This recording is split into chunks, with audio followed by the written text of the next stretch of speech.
Hello Ayan, po. welcome back to my channel.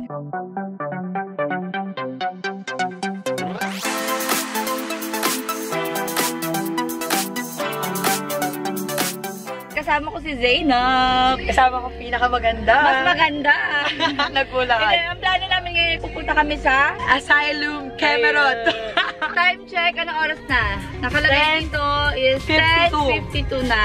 May inaantay tayo natin kasama ngayon. Si V. At saka si yung mga kanyang mga Production. Sorry, may production. Ibang content ng vlog.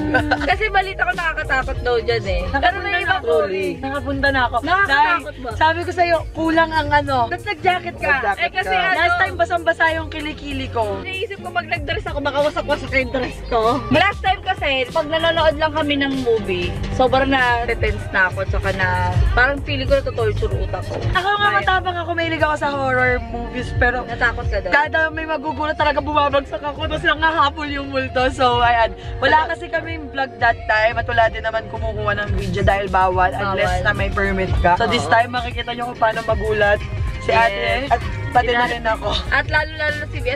Ay, wala yun na si Bibi. Nagpa-park si Bibi. Maring Bibi!